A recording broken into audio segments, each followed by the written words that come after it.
datang di Kampus Pejuang Pendidik, Pendidik Pejuang. Universitas Veteran Bangun Nusantara merupakan institusi pendidikan tinggi yang memiliki motivasi untuk mencetak lulusan yang mandiri, unggul, profesional, berkarakter, dan memiliki nilai-nilai kejuangan.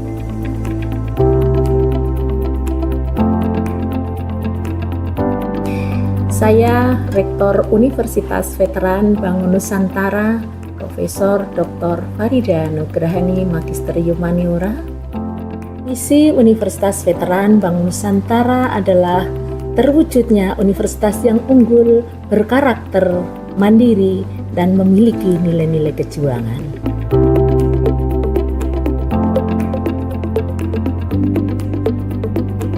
Univet bisa, Univet jaya, Univet unggul luar biasa.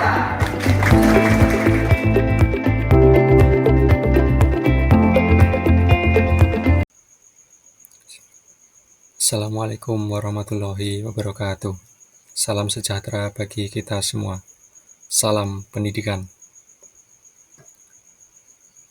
Yang terhormat dosen pembimbing Ibu Mahmudah Dewi Etmawati, MPD.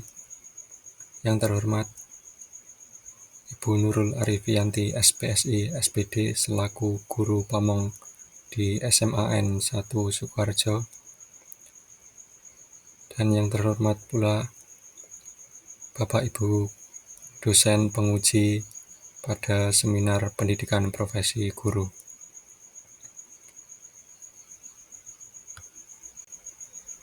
Sebelum memulai hasil presentasi pendidikan profesi guru, izinkanlah saya untuk memperkenalkan diri terlebih dahulu.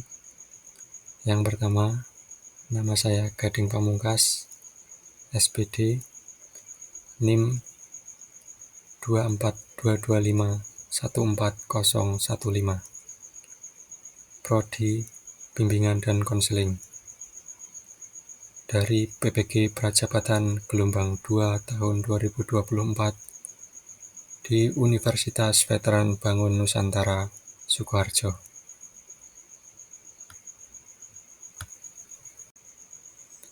Adapun poin-poin yang akan saya bahas dalam ujian seminar PPG Prajabatan kali ini, yang pertama pembahasan saya yaitu tentang identifikasi diri, yang kedua pengalaman belajar, yang ketiga pengalaman bermakna, yang keempat desain inovasi, dan yang terakhir rencana tindak lanjut.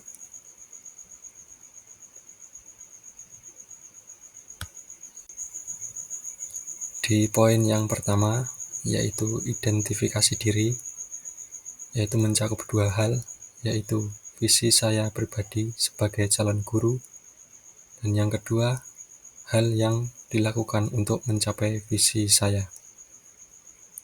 Yang pertama, yaitu visi pribadi saya sebagai calon guru. Sebagai calon guru, saya memiliki visi untuk menjadi pendidik yang mampu memberikan pengaruh positif pada kehidupan peserta didik. Saya bercita-cita untuk memotivasi para peserta didik, mendorong kreativitas, dan mengembangkan potensi setiap individu. Kemudian, sebagai calon guru BK yang memiliki kepedulian dan bisa membantu peserta didik dalam mengatasi masalah pribadi, sosial, karir, dan akademik atau bidang belajarnya. Kemudian yang kedua, hal yang saya lakukan untuk mencapai visi yaitu antara lain meningkatkan kompetensi, membangun hubungan baik dengan peserta didik, mengembangkan metode pembelajaran inovatif, mendorong kreativitas dan pemecahan masalah, dan menerapkan pendekatan inklusif. Dari hal yang dilakukan untuk mencapai visi saya, yang pertama yaitu meningkatkan kompetensi. Yang dimaksud di sini adalah mengikuti pelatihan profesional untuk meningkatkan kompetensi dalam mengajar, komunikasi, dan manajemen kelas. Kemudian yang kedua, dalam membangun hubungan baik dengan peserta didik, saya harus memahami kebutuhan individu mereka dan memberikan dukungan serta motivasi kepada peserta didik. Kemudian yang ketiga, mengembangkan metode pembelajaran inovatif. Di sini saya akan memperkaya metode pembelajaran dengan media yang inovatif dan teknologi untuk memberikan pengalaman belajar yang menarik. Kemudian yang keempat, mendorong kreativitas dan pemecahan masalah, yaitu di sini memberikan ruang bagi peserta didik untuk berekspresi, menciptakan, dan membantu menyelesaikan tantangan dan permasalahan mereka. Kemudian yang terakhir, menerapkan pendekatan inklusif. Maksudnya di sini yaitu saya akan menyesuaikan pembelajaran dengan gaya belajar peserta didik yang beragam, memperhatikan kebutuhan peserta didik dengan metode khusus, serta menciptakan lingkungan yang ramah bagi semua siswa.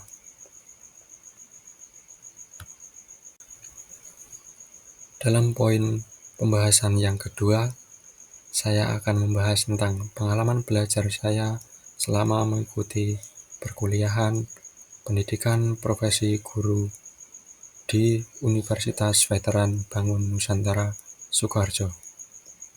Di sini ada 11 mata kuliah, yaitu yang pertama ada filosofi pendidikan, yang kedua pemahaman peserta didik dan pembelajarannya, yang ketiga pembelajaran berdiferensiasi, yang keempat prinsip pengajaran dan asesmen 1 dan 2 di BK, 1 di semester 1 dan yang kedua di semester 2.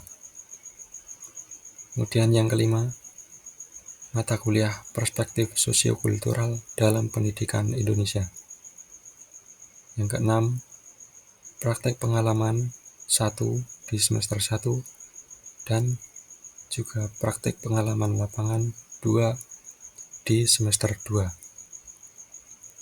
Yang ketujuh, ada pembelajaran sosial emosional. 8. Pengantar pendidikan untuk ABK atau anak berkebutuhan khusus. Dan yang terakhir, proyek kepemimpinan.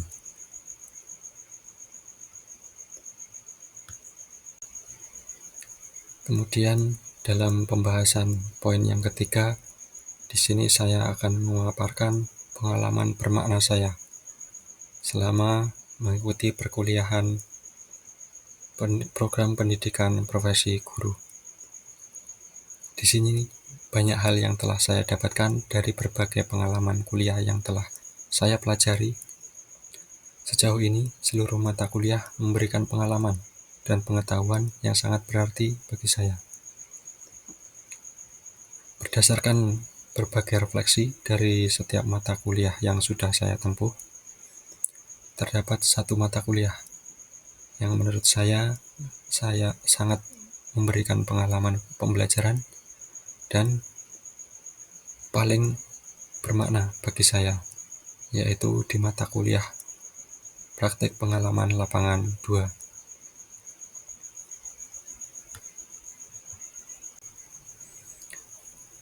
Dari pengalaman bermakna saya di mata kuliah praktek pengalaman lapangan yang kedua, di sini terdapat 5 topik pembahasan, yaitu topik pertama tentang orientasi PPL 2, kemudian yang kedua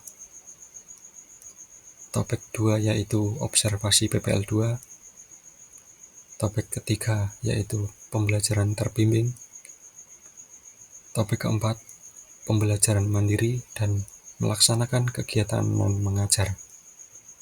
Kemudian di topik yang kelima, diskusi refleksi akhir PPL 2. Poin-poin selanjutnya akan saya bahas satu persatu di kesempatan selanjutnya. Dari kelima topik dalam PPL 2 sebagai pengalaman yang bermakna, yang pertama di topik 1 yaitu orientasi PPL 2. Di sini dalam proses orientasi sebelum kegiatan observasi di sekolah, mahasiswa diperkenalkan dengan berbagai aspek terkait sekolah yang mencakup pemahaman tentang manajemen pendidikan, termasuk prosedur administratif, kebijakan sekolah, dan struktur organisasi yang relevan, serta budaya, nilai, dan norma di sekolah. Tentunya di PPL saya yaitu di SMAN 1 Sukoharjo. Orientasi juga memberikan informasi tentang kegiatan ekstrakurikuler dan non-akademik di sekolah, seperti ikut acara bakti sosial, kegiatan olahraga, 5S atau salam senyum sapa sopan santun, kemudian P5 atau proyek penguatan profil pelajar Pancasila, dan masih banyak lagi lainnya. Keseluruhan orientasi bertujuan untuk mempersiapkan mahasiswa agar dapat berinteraksi dengan baik di lingkungan sekolah, memahami dinamika sosial di dalamnya, serta memberikan kesempatan bagi perkembangan pribadi dan sosial peserta didik. Kemudian pengalaman bermakna selanjutnya yaitu di topik 2 tentang observasi PPL 2. Dalam kegiatan observasi ini memiliki peran yang penting dalam mempersiapkan mahasiswa untuk menghadapi praktek pengalaman lapangan yang kedua. Melakukan observasi ini, mahasiswa dilatih untuk mengamati, menganalisis, dan memahami berbagai aspek yang mempengaruhi proses pembelajaran. Pentingnya observasi tidak hanya terletak pada pemahaman terhadap faktor-faktor di dalam kelas, tetapi juga pada pengenalan terhadap kondisi di luar kelas yang dapat mempengaruhi lingkungan belajar peserta didik secara keseluruhan.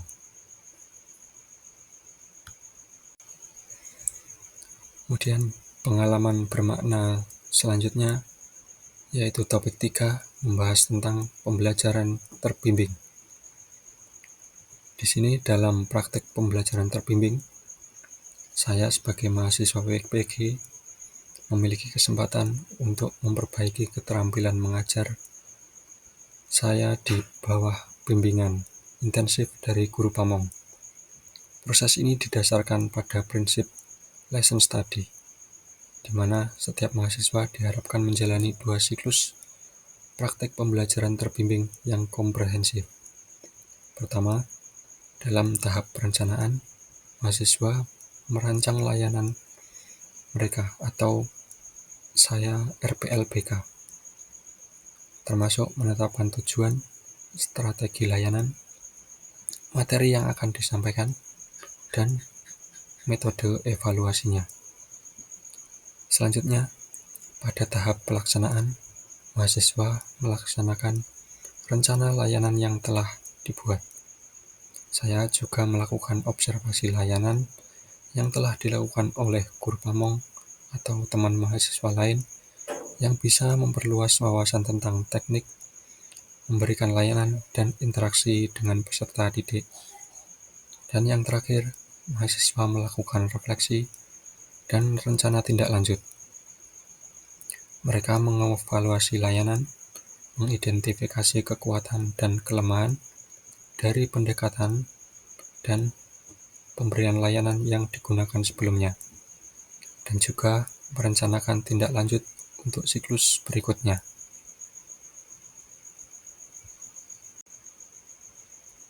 Kemudian pengalaman bermakna selanjutnya di topik 4 yaitu pembelajaran mandiri dan melaksanakan kegiatan non-mengajar. Topik 4 di sini membahas praktik pembelajaran yang mandiri dan pelaksanaan kegiatan non-mengajar yang dilakukan oleh mahasiswa dalam konteks pendidikan. Dalam praktik pembelajaran mandiri, mahasiswa menjalankan 4 siklus pembelajaran atau layanan bimbingan klasikal yang memungkinkan mereka untuk mengembangkan kemandirian dalam memberikan layanan BK. Melalui siklus ini, mahasiswa memiliki kesempatan untuk mengeksplorasi materi layanan secara mandiri, melakukan penelitian, dan mengembangkan pemahaman mereka tanpa bimbingan langsung dari guru pamong.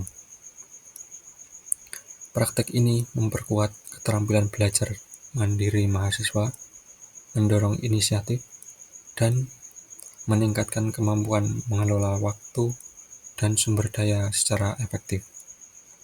Sementara itu, kegiatan non-mengajar mencakup berbagai tugas layanan guru secara umum dan pemberian contoh yang baik bagi peserta didik. Kegiatan non-mengajar di sini termasuk ikut melaksanakan sebagai guru piket.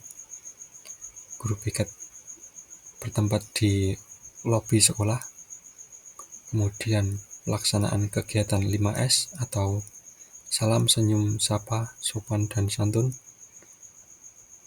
Itu seperti kegiatan salaman dengan peserta didik di depan pintu gerbang. Kemudian kegiatan P5 atau proyek penguatan profil pelajar Pancasila, kegiatan upacara, kegiatan santri Ramadan, dan lain sebagainya.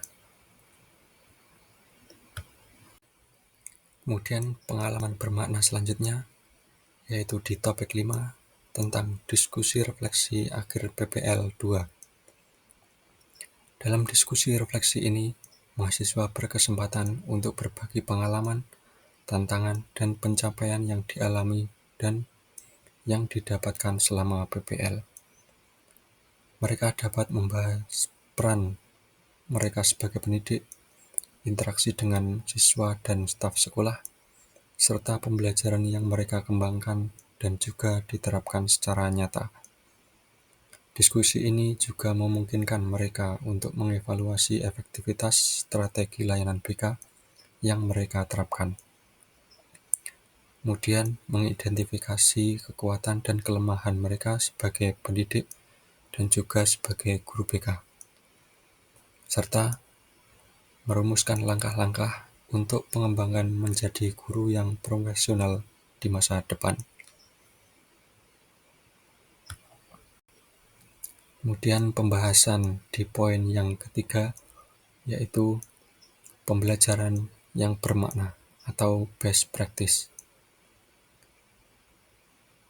Pengalaman belajar yang berguna dan menarik menurut saya terdapat pada topik 4 PPL, yaitu yang membahas tentang praktek pembelajaran mandiri sebanyak 3 siklus di PPL 1 dan 4 siklus di PPL 2, serta kegiatan non-mengajar. Praktek pembelajaran mandiri memberikan kesempatan bagi mahasiswa untuk mengembangkan kemandirian dalam belajar dan memberikan layanan BK, mengeksplorasi materi layanan secara mandiri, dan meningkatkan keterampilan manajemen waktu dan sumber daya. Selain itu, melakukan kegiatan mengajar, mahasiswa terlibat dalam berbagai tugas sebagai guru secara menyeluruh. Dari keduanya, memberikan pengalaman yang berguna dan bermakna, karena membantu saya sebagai mahasiswa memiliki keterampilan yang relevan dan memberikan wawasan yang lebih luas tentang menjadi seorang pendidik yang profesional. Selain pembelajaran bermakna atau best practice yang telah saya jabarkan pada slide sebelumnya, ada juga terdapat 5 poin yang secara umum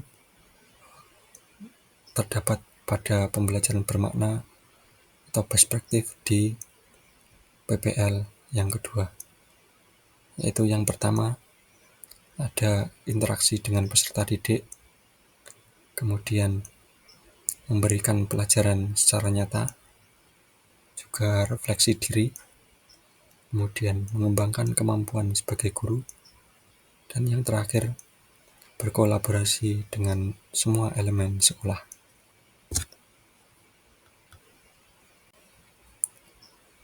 Untuk selanjutnya yaitu pembahasan tentang artefak pembelajaran.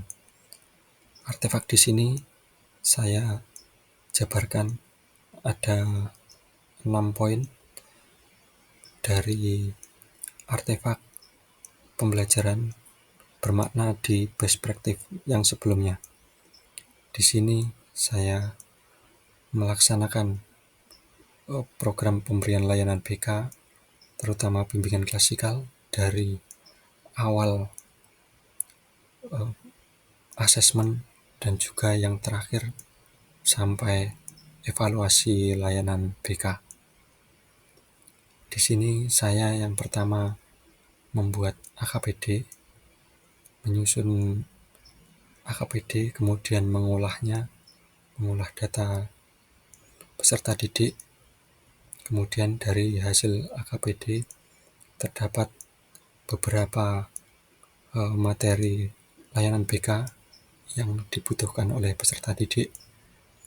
Kemudian di sini saya ambil salah satu dari persentase di hasil AKPD yang tertinggi, yaitu tentang melanjutkan studi lanjut setelah SMA.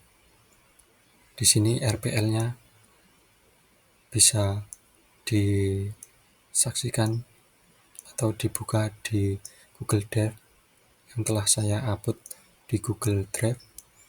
Kemudian juga ada PPT-nya, PPT bimbingan klasikal, juga telah saya upload di Google Drive. Kemudian hasil LKPD peserta didik. Di sini hasil LKPD-nya berupa hasil Canva, yaitu saya melakukan PJBL atau Project Based Learning yang menghasilkan Canva dari hasil peserta didik. Canva-nya itu berupa rencana studi lanjut setelah lulus SMA dari rencana masing-masing peserta didik. Kemudian saya juga menyusun hasil layanan bimbingan dan konseling. Evaluasinya juga telah saya buat melalui Google Spreadsheet. Kemudian diisi secara online menggunakan handphone, dan juga bisa diakses hasilnya di Google Drive saya. Kemudian hasil evaluasi layanan bimbingan klasikal, di situ saya menggunakan QR code yang bisa diakses oleh peserta didik untuk mengisi evaluasi hasil layanan bimbingan klasikal yang telah saya berikan di kelas tersebut.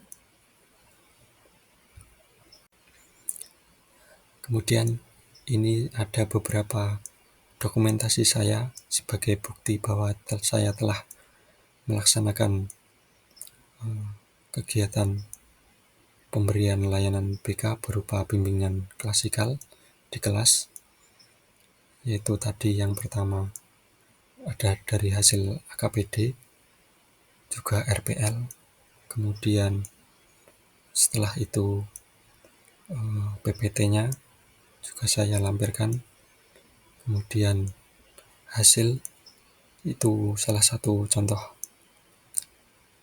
dari salah satu peserta didik yang telah mengerjakan. Kemudian yang lainnya juga bisa diakses di Google Drive saya. Di situ masing-masing peserta didik sudah mengirimkan hasil Canva-nya yang berupa rencana langkah memilih studi lanjut setelah lulus SMA. Kemudian di situ juga saya menyampaikan evaluasi hasil layanan BK yang telah diisi oleh peserta didik secara online menggunakan HP masing-masing.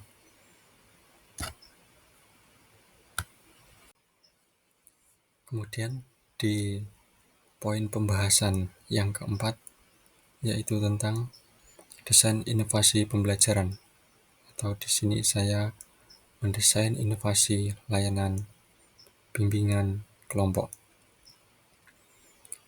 Di sini saya melakukan pelaksanaan layanan BK berupa bimbingan kelompok, yaitu dengan inovasi dengan permainan ular tangga, yaitu ular tangga yang di dalamnya ada materi tentang perencanaan karir.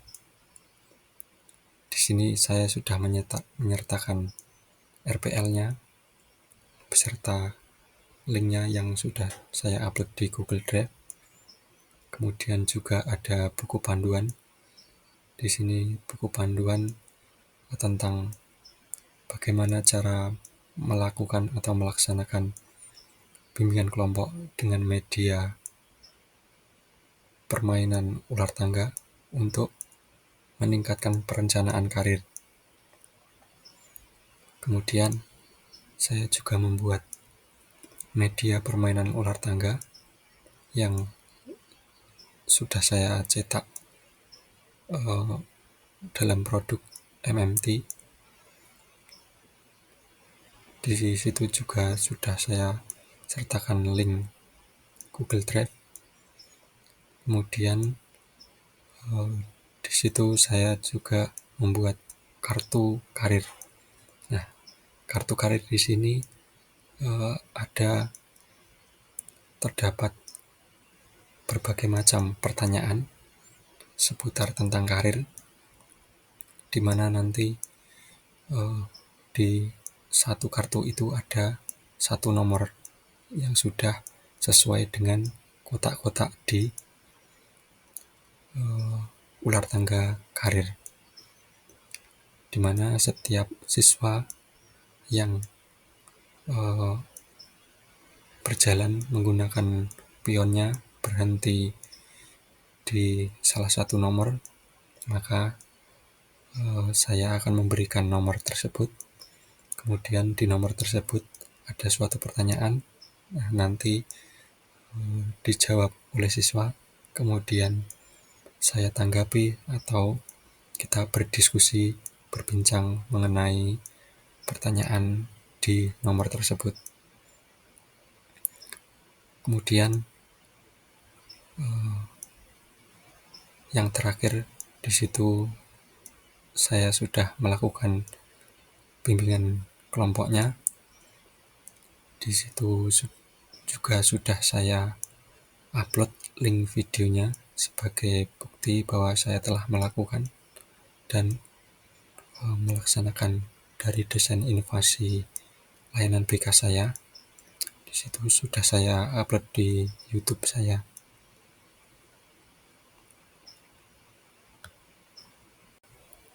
Kemudian di poin terakhir, yaitu rencana tindak lanjut.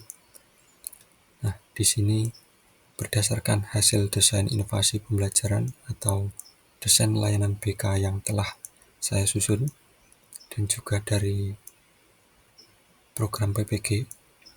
Nah, maka strategi atau rencana tindak lanjut yang dapat saya implementasikan yaitu yang pertama, menggunakan media interaktif dengan permainan ular tangga yang bertujuan agar peserta didik lebih memahami materi dan menjadi alat bantu belajar peserta didik, juga sebagai alat penilaian yang cukup menarik dan menyenangkan.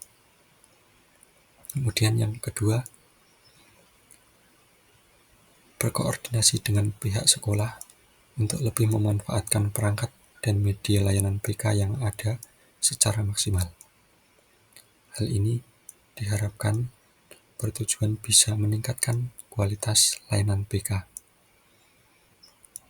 Kemudian rencana tindak lanjut yang akan saya lakukan selanjutnya yaitu mengembangkan rancangan layanan BK yang menarik, relevan, bervariasi, dan sesuai dengan kebutuhan peserta didik, serta tidak kalah penting yaitu dapat mencapai tujuan pembelajaran atau tujuan layanan BK. Kemudian yang keempat, melakukan evaluasi diri dan juga refleksi dengan terlibat dalam proses evaluasi diri secara teratur untuk mengetahui keberhasilan layanan BK yang telah saya lakukan dan berupaya untuk terus meningkatkan praktek-praktek saya dalam layanan BK. Kemudian yang terakhir, sebagai calon guru profesional, saya akan berusaha melaksanakan layanan BK dengan tanggung jawab dan juga bertindak sebagai panutan yang bisa dicontoh oleh peserta didik, tentunya contoh yang baik. Kemudian yang terakhir, menerapkan kompetensi guru secara profesional.